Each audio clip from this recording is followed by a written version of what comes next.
Assalamualaikum warahmatullahi wabarakatuh. Berjumpa lagi dengan saya Joe di channel Sekilas Kembang dan Buah, channel yang menyajikan informasi sisi lain seputar kembang dan buah serta informasi seputar pertanian tentunya.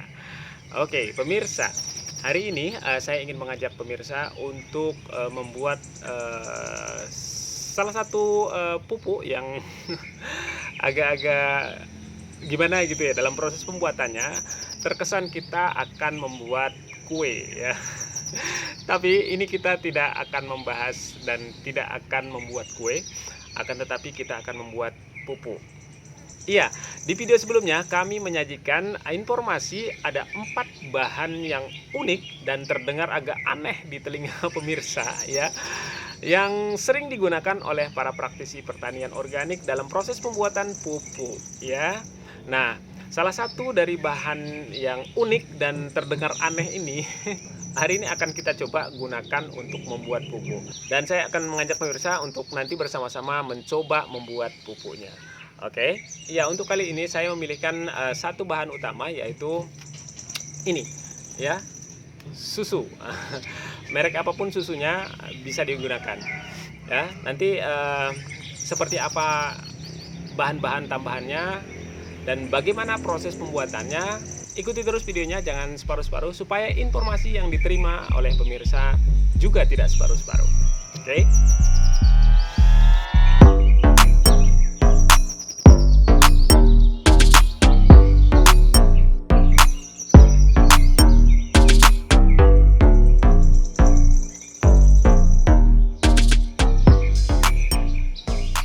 Iya pemirsa, selain susu ini kita butuh bahan-bahan yang lain yang bisa kita gunakan sebagai tambahan dan supaya pupuknya itu lebih mantap aja ya.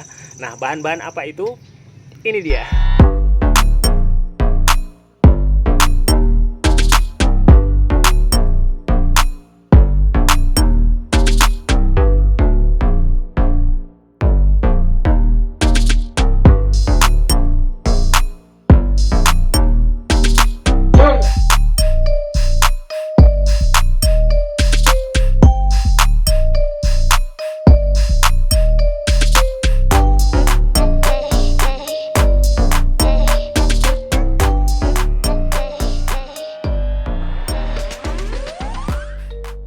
Ya pemirsa, sebelum kita mulai prosesnya, alangkah baiknya kita uraikan sedikit saja, nggak usah banyak-banyak ya, dari seluruh bahan ini apa saja yang terkandung di dalamnya.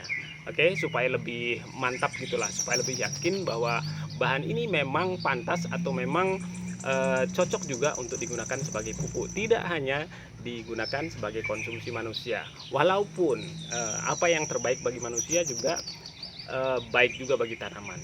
Iya pemirsa, susu ini mengandung protein dan mineral yang sangat tinggi. Kandungan mineral kalsium yang dikandung oleh susu cukup bermanfaat bagi tanaman. Kalsium ini dapat membantu pertumbuhan tanaman dan mencegah pembusukan di ujung bunga. Pembusukan di ujung bunga ini kerap terjadi lantaran kekurangan kandungan kalsium. Micin memiliki kandungan nitrogen dan mineral yang cukup tinggi. Kandungan nitrogen dan mineral yang tinggi pada micin atau MSG ini dapat menutrisi dan membantu perkembangan tanaman. Kandungan natriumnya yang dapat mengikat air untuk diserap langsung oleh tanaman. Telur memiliki kandungan sumber kalsium, fosfor, kalium, dan nitrogen yang sangat dibutuhkan oleh tanaman. Itulah mengapa telur ini kita gunakan sebagai bahan atau salah satu bahan pelengkap dari pembuatan pupuk susu ini.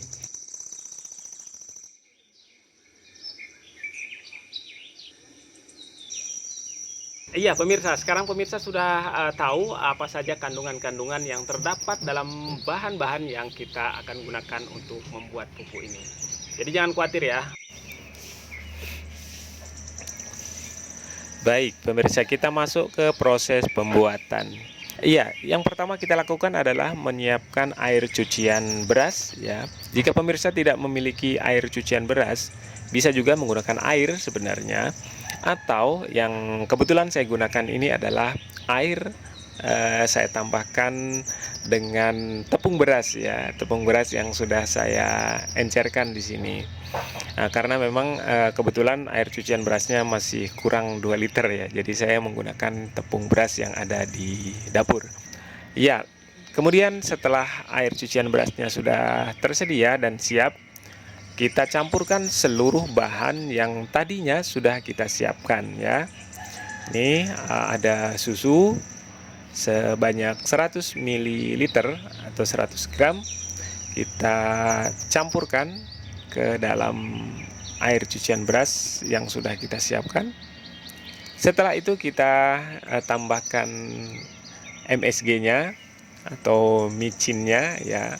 Micin yang digunakan di sini sebanyak lebih kurang 15 gram atau 2 sendok teh ya. Jika pemirsa menggunakan sendok makan, nah, cukup 1 sendok makan saja untuk setiap 2,5 liter air yang kita gunakan. Oke, karena ini adalah sendok teh, jadi saya menggunakan 2 sendok.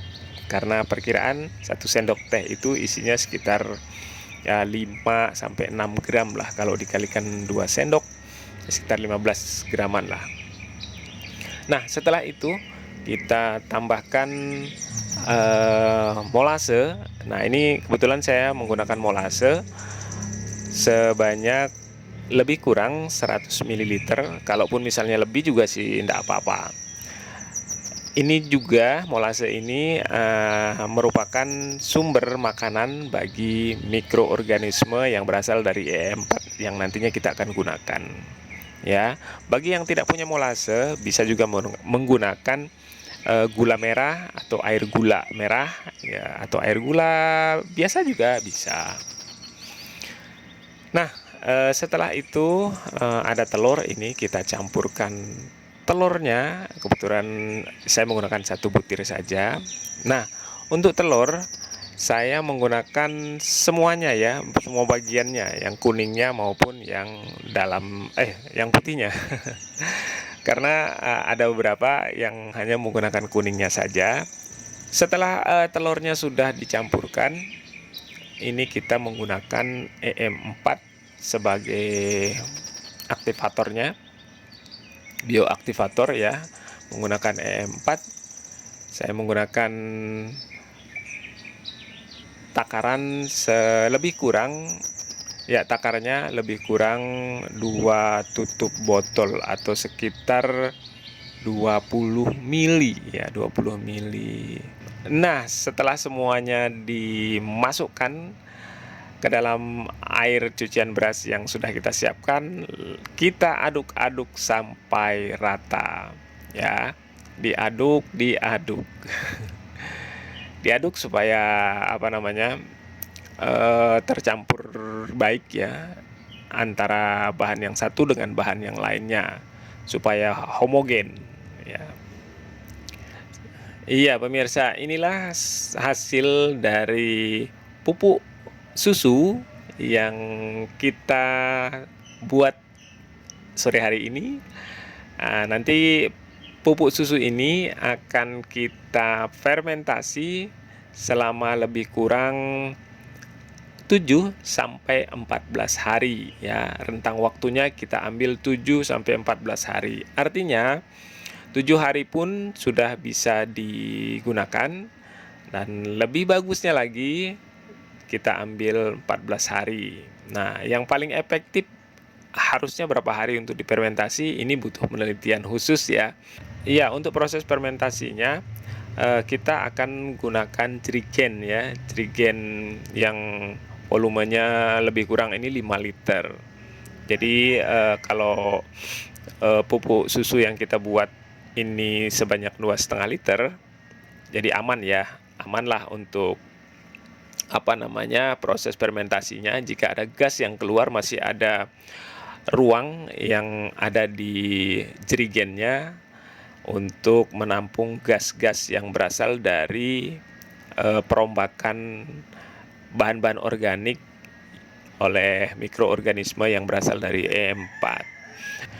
Iya pemirsa, jika pemirsa tidak mau ribet, sebenarnya ada teknik untuk mengeluarkan gas dari jerigennya dengan membuat semacam saluran pembuang gas yang kita koneksikan dengan botol yang berisikan air. Nah, ini cara pembuatannya ada ya. Saya kira banyak ya cara teknik pembuatan botol semacam itu. Tapi kali ini karena saya pengen agak ribet.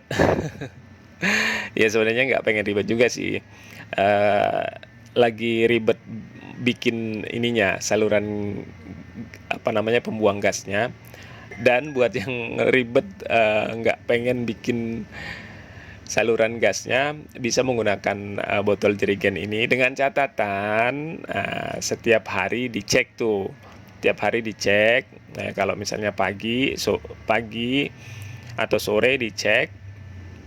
Kalau misalnya botol jerigennya sudah agak mengembang gitu itu, nanti kelihatan tuh biasanya tuh, berarti ada gas di dalam. Nah, kita buka dikit tuh, kita buka botolnya, gitu ya.